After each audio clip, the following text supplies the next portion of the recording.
समाज एक रिवाज श्रेष्ठ समाज ना मंत्र ने अमे सहर्ष स्वीकार करीए छीए। पाटण जिला ठाकोर समाज वती हूँ शपथ लઉં છું કે અમે આ સામાજિક બંધારણનું સંપૂર્ણ નિષ્ઠાપૂર્વક પાલન કરીશું। આ દ્રશ્ય પાટણમાં યોજાયેલા ઠાકોર સમાજના બંધારણ મહાસંમેલનનું છે। આ બંધારણ મહાસંમેલનમાં ઠાકોર સમાજે જે કુરિવાજો છે એના સિવાય અલગ અલગ ઠાકોર સમાજના જે મુદ્દાઓ છે બંધારણમાં બદલાવ અને શું વસ્તુ બદલવાની છે વિષય પર વિસ્તારથી ચર્ચા કરી।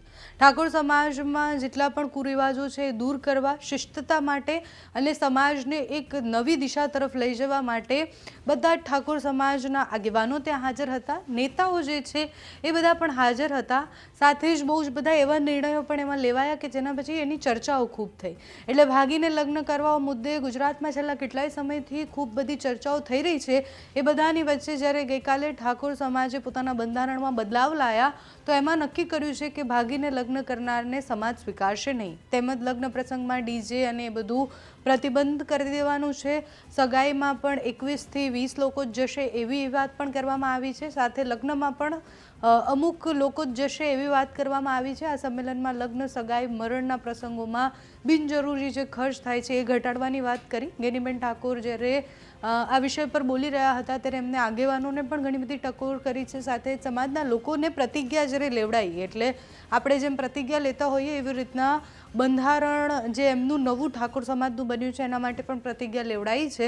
સંમેલનમાં બધા જ આગેવાનો ઘણું બધું બોલ્યા છે, ગેનીબેન ઠાકોર બોલ્યા છે, સાથે જ 21 જેટલા બદલાવ કયા લાવ્યા છે તે સાંભળો।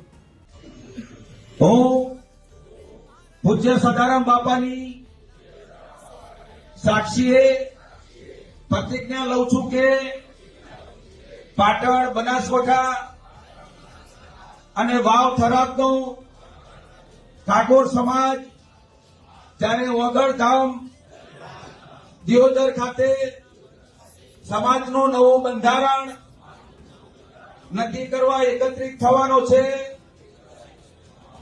ત્યારે આ એક સમાજ એક रिवाज श्रेष्ठ समाज ना मंत्र ने अमे सहर्ष स्वीकार करीए छीए।